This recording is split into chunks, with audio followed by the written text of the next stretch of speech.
Hey there, people. So today I am bringing you my Terraria 1.4 Plus King Slime guide. This is a detailed guide to the boss fight, including preparation, gear, and strategies suitable for all difficulties and all 1.4 versions.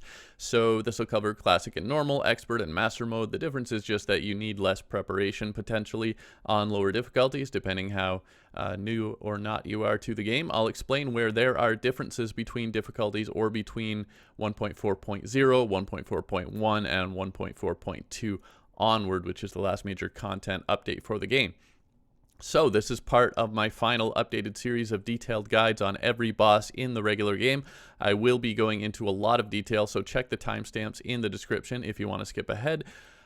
So first I'm going to talk about the boss itself, and then I'll talk about spawning the boss, arenas and strategies, armor and weapons. Finally, I'll show you the boss fight, and I'll go over the drops at the end. Even on master mode, this stuff might be overkill, but I'm going to give you all the options so you can decide how prepared you need to be. There's really only one change for this boss in 1.4 other than the new drops and gear available, which is simply to eliminate the old rope cheese. You can't cheese your way out so easily anymore, and to try to force you to fight him the normal way. So, on with it.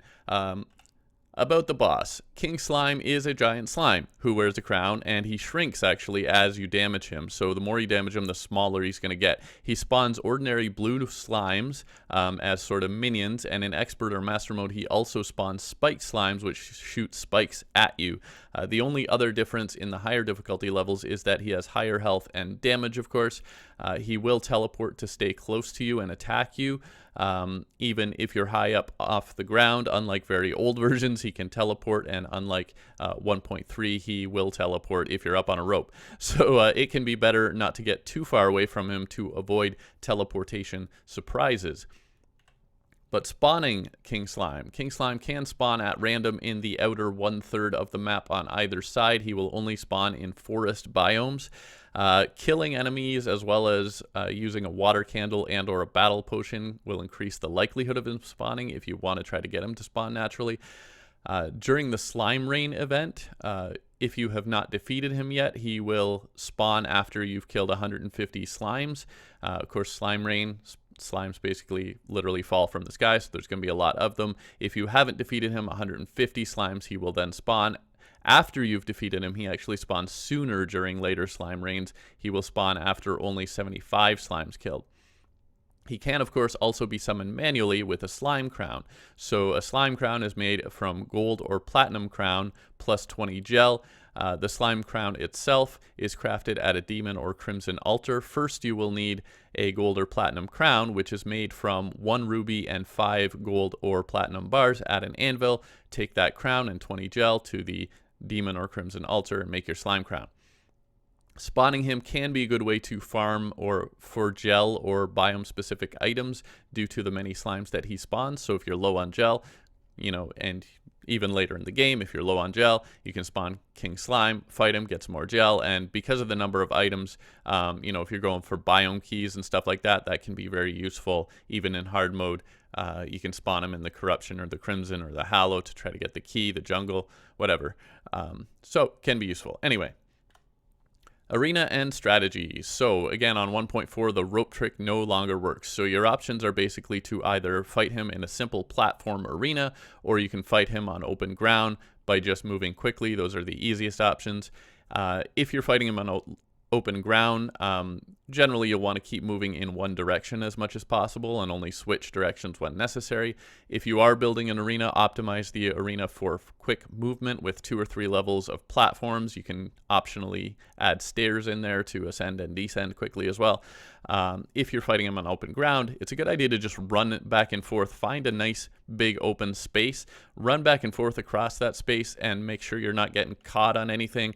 It will be helpful to prepare that terrain so that it's nice and smooth so you can run across it easily. You can actually use a hammer to hammer slopes to make sure that you maintain your momentum across any little bumps and stuff. Another option is to use a flat sand area with Dune Rider boots if you happen to find some Dune Rider boots, because those will make you faster on sand, so that's some additional speed. You can also use a shallow lava trap with obsidian skin potions. Obviously, you're gonna have to make your way to the underworld, so most people aren't gonna want to do that, but it is an option. And you can even have lava and jump between small platforms and let him fall in. You know, there are many other strategies you could use, but easiest are just simple arena, open ground, nice and simple. You will probably want to add a campfire, one or more heart lanterns potentially. If you're using magic weapons, use a star in the bottle. And sunflowers actually will also help boost your speed along the ground. So those are all good things to boost you. If you want to take it a little further, if you can find a bass statue in the underground desert, a garden gnome will help you, and a honey pool to dip in to help your regeneration. Potentially, those are, you know, again, this is probably overkill. You probably don't need all this stuff, but if you're worried about it, you can use all that. Now for armor, you could potentially do this with even less, like even, you know, wood or cactus armor or something, but I would say iron or lead armor is kind of the base minimum for people who haven't done this a lot before. So that will help guard against the slimes that he spawns. Silver or tungsten armor is better. Gold or platinum armor is very optional. You don't really need it unless you're struggling. If you do want to get gold or platinum, I recommend Spelunker potions. They'll help you. You can use Spelunker potions, run around underground, find the gold or platinum a lot quicker. It is generally best to use a fully matched armor set to get the set bonuses. If you're doing a class-specific playthrough or you're just wanting to specialize earlier in the game, there are now more options in 1.4. Mages can still either use a gem robe and a magic hat, or you can potentially grind for full jungle armor. It's a bit early for that, but both of those will actually take a bit of time to get. The diamond robe is the best gem robe, followed by amber and ruby. Even with a gem robe and either the magic hats, the jungle pants will actually give you extra bonuses and defense, because the wizard set, so to speak, is just a hat and a robe. You still have your pants slot available, so you can use any pants for the highest defense, but the jungle pants will give you some extra magic bonuses as well. Ranged players can craft the fossil armor using sturdy fossils from the underground desert. That's your go-to if you want to specialize for ranged. On 1.4.1 or later, summoners can now craft the Flinx coat and the Flinx staff, which are made from Flinx fur that you get in the underground snow biome. The Flinx coat only takes up the shirt slot. It gives you one extra minion, so you can actually use any other headpiece or leggings. So again, either maximum, whatever the best ore-based stuff for defense, or again, actually you can match the Flinx coat with a jungle helmet and jungle pants, and that actually gives you a nice mixed class setup early in the game, which I find is actually a really great option.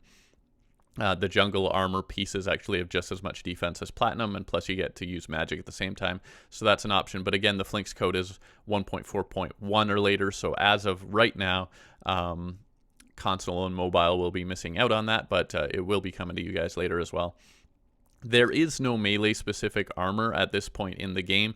The ore-based armors basically serve that purpose, so again, just whatever ore-based, you know, lead, iron, silver, tungsten, gold, platinum, whichever one you want to use, however much defense you think you need there. It's also a good idea to gather and use as many life crystals as possible so that you have as much life as possible before taking on the fight, particularly if it is your first time or if you're worried about whether you can win the fight. That said, if you haven't taken on the Eye of Cthulhu or the Goblin Army yet, be aware that they will both start spawning and coming after you once you hit 200 plus health. So if you're not ready to take on those fights, you might want to stop at 180 for now. If you have taken on those fights, or you've already passed 200 health, then you know, those things may happen. So keep that in mind as well. Then you can go to 400 and take on King Slime with more health, if you've done that or are ready to do that. So next thing, weapons. Weapons that can attack from a bit of a distance are generally going to be best. Piercing weapons are going to help with the slime minions.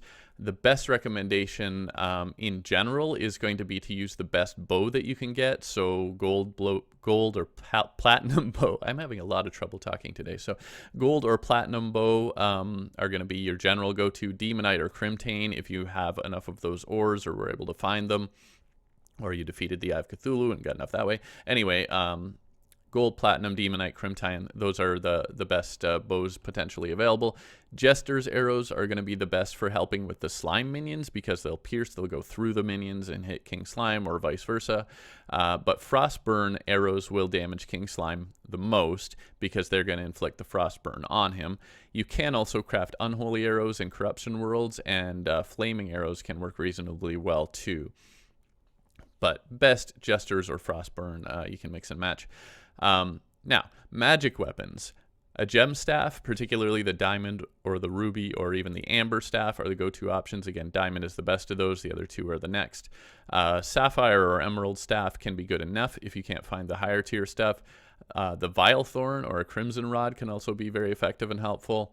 For more ambitious magic users, you might have to go to a little more trouble to get those. You have to go into the evil biomes, break a shadow orb or a crimson heart. I'm not going to make that mistake again. Okay, so melee weapons. It will be hard to hit the King Slime with short range weapons like swords or spears. They can still be somewhat helpful against the slime minions. If you manage to get an enchanted sword, Star Fury, or Ice Blade, those are going to be better options because they all fire projectiles. The Storm Spear can work for the same reason. A good boomerang can work nicely, such as the enchanted boomerang or the ice boomerang. A decent flail is another good option, such as the flaming mace or the chain knife. You can take a regular mace, upgrade it to a flaming mace with some torches. A yo-yo, such as the rally, the malaise, or the artery, can work well too. It'll help if you're going to use a yo-yo. You can craft a string at a loom, or you can buy a counterweight. Easiest is usually the skeleton merchant to get a counterweight. So if you're planning on using yo-yos, a string and or counterweight will help make those more effective. You can even go into the underground jungle and craft the thorn chakram or the Amazon yo-yo if you like, but it's not easy to get at this stage of the game. You're going to have to go deep into the jungle to get the ingredients, the jungle spores and so on, for those, the thorn chakram and the Amazon yo-yos. But those are probably the absolute best melee weapons that would normally be available at this stage of the game. So if you need it, that's where you can look. In terms of ranged weapons, besides a bow, which I mentioned earlier, there are other options. Basic other choices include the paintball gun and the snowball cannon. Bone javelins made from sturdy fossils are actually a great choice because they inflict a debuff, and they'll do some extra damage there. Other thrown weapons like shurikens, throwing knives, and javelins can also work. Grenades and Molotov cocktails can also be very effective. You can even throw spiky balls around on the floor if you've fought a goblin army already. You can upgrade throwing knives to poison knives, and you can also craft poison darts for the blowpipe, so those will give you a little extra damage versus the basic stuff. It is also possible to get real guns by this point in the game. If you've gone down into the evil biome and smashed one of those things, you could potentially get the musket. The mini shark you can then buy from the arms dealer that spawns after you have a gun. And you can even do the sand gun or the star cannon if you really want to go all out. Silver or tungsten bullets will also help to do some extra damage if you are using a bullet-based gun. In terms of summoner weapons, by this point you can potentially get the leather whip, or even better, you can again go down into the underground jungle and get the ingredients to make the snapthorn whip, which is better than the leather one. As far as minions, on 1.4.1 onward, the flink staff is arguably going to be the best, but for the rest of you, the vampire frog staff might be the best option in 1.4.0. The finch staff or the slime staff will also work. Even if you're not a summoner, having a minion staff can add some nice bonus damage as well. So if you need a little bit of an edge, if you don't mind mixing classes, you can get a minion even if you're not a summoner. Now, accessories and buffs. So helpful accessories for this fight include a cloud or sandstorm or blizzard or tsunami in a bottle, any of those double jump things. A band of regeneration will help you. Hermes, sailfish, flurry, or dune rider boots. Even the amphibian boots potentially, if you were able to get the goblin tinkerer by this point. A flying carpet, a shark tooth necklace, even a shackle can help you at this point. You might not have a lot of accessories yet. Fledgling wings, balloon, shiny red balloon, or anything derived from it will also help quite a lot with dodging. If you're playing expert or master mode and you've already defeated the Eye of Cthulhu, then you can use the Shield of Cthulhu, always a good option for basically the rest of pre-hard mode. A great item. Anything with a warding modifier, even if it's not going to help you for other reasons, if you just don't have a lot of the accessories and you just have some extra slots, anything with a warding modifier is going to give you some extra defense. Even armored will do. Anything menacing or lucky will also help to boost your damage output and end the fight more quickly. So if you got some extra slots and you got some things with a good modifier, just throw them in there for the boosts. Food and buff potions will certainly help. So buff potions including Iron Skin, Regeneration, and Swiftness. Those are your most basic ones. Of course, you should have some health potions. So lesser health potions, lesser healing potions are the lowest tier. Regular healing potions are going to be a little better. The best healing for pre-hard mode actually is honeyfin fish. So if you've been doing a bunch of fishing, you can go fishing in a hive in some honey, get some honeyfin, and those will actually give you even more health than a regular healing potion. Those who are using bows should use archery potions. Magic users can use magic power and mana regeneration potions. Those are definitely recommended. You can check out my potions guide for full details and recipes for buff potions and more. There's a whole section on buff potions in there. There's a lot that you can get by fishing if you really need an edge there. If you are on expert or master mode, you will particularly need some kind of food for the well-fed buff. It's going to help you in classic or normal as well, but expert and master, it becomes much more necessary. Ideally, you want the highest tier of well-fed because there are 3 different tiers in 1.4. So food will help you move faster, regenerate health faster, and more. So without further ado, let's get on to the boss fight. Okay, so here I am in my little arena. I'm going to zoom out so I can see more. I've got my campfire heart lantern. I've even got a gnome and a sunflower here. Again, this is totally overkill. I've got gold armor, and this is the stuff. Actually, you know what? I'm going to swap these out because that's almost cheating to have amphibian boots for this fight. So I'll use my Spectre boots. But this is all stuff that you can potentially get. I did fight the Eye of Cthulhu first, so I got that. I got Spectre boots. I got a pink horseshoe balloon, which is a lot of fishing to get that. I've got a white string for my yo-yo. I'm going to do this as a melee fight. I've got a shark tooth necklace. Basically, I've been spending a lot of time. But if you spend this kind of time before this fight, you can potentially have all this stuff. So let's spawn the boss. And I've got an enchanted sword. Yeah, and there's the teleportation. So my basic thing here, I'm going to use my enchanted sword. It's probably going to take forever using that, but it's quite doable.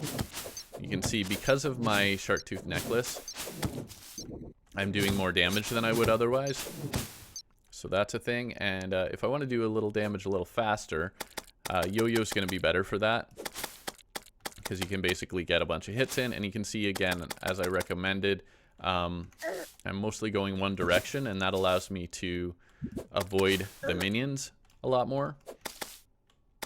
And I do have an arena, but I just wanted to show you that you can do this without an arena.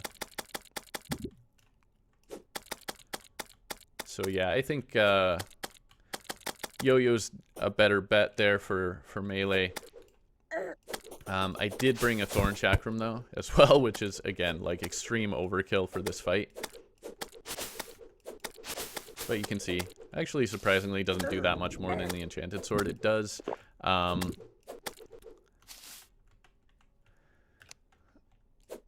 hit a little faster than something like an enchanted sword. Oh, I didn't put on my buffs. I was thinking, I was like, wow, my health is remarkably low. I'm doing remarkably poorly in this fight, but But yeah, I didn't put on my buffs. I like to use the buffs. You know, you don't necessarily need the potions and stuff if you're good at this. The potions just give you a nice edge, and you can see my health actually, you know, going up because I put on all my buffs. And I did put, again, sunflower there. I've got campfires here and there. I did not put heart lanterns all across this whole area. But if I get close to my arena, I do have one there. So this is a nice easy because I've totally over-prepared. It's a nice easy fight. And yeah, again, you can see, like, for the most part, I'm trying to stay reasonably close to him so that he doesn't surprise me with those teleports, because, you know, basically you can predict he's going to come a little closer when he teleports, but it does make it a little less predictable, so I'm trying to, you know, just stay close enough, not too close that I get hit. Change direction before I go in the water, and there you go. King Slime is defeated.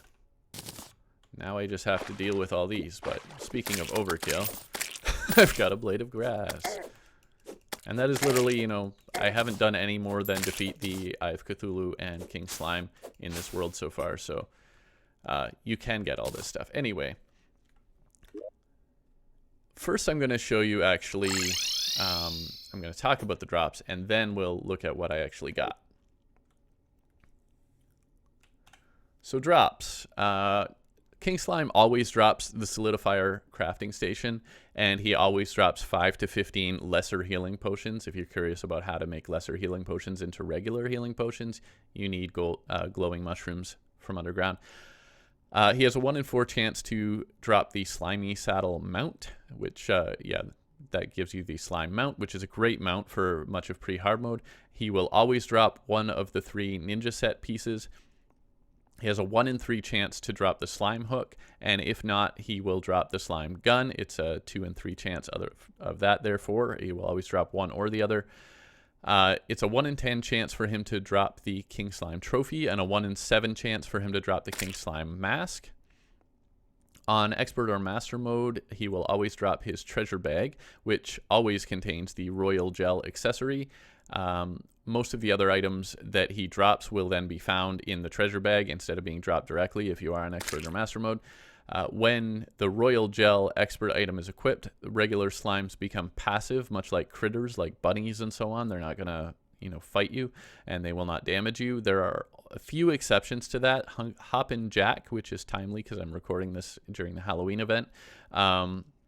King Slime himself, of course, will not be made passive by the Royal Gel, and his Expert or Master Mode Spiked Slimes will not be made passive if you're fighting him. There's also a chance of getting the Slimy Saddle is increased to 1/2 or 50%.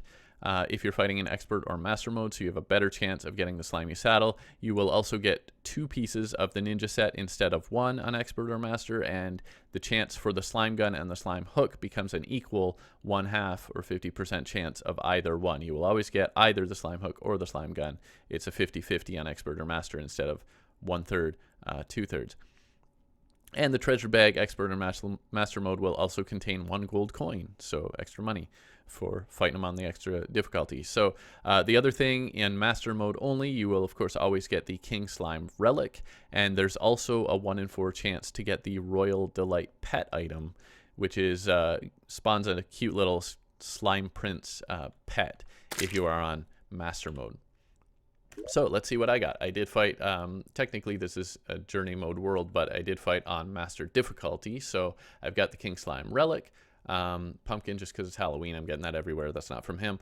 I got 12 lesser healing potions, and in the treasure bag, I've got the Ninja Hood and Pants. I've got the Slime Hook, the Solidifier, and that Royal Gel. So let's see. You've been hearing the squishing sound of all those slimes killing things. So let's go find some slimes. Yeah, here's a slime, and look, he's not my enemy anymore. He's wearing a bunny mask because it's Halloween. But yeah, see, he's not fighting me. He's not fighting me. I can still fight him. I can even damage one of them, and they're still not going to fight me. It still doesn't even make them angry. So there you go. Anyway, that is the King Slime fight, and that is all the stuff that you get from it. So I hope you liked the video. Thanks for watching. Please subscribe if you haven't already, and I'll see you next time. Bye for now.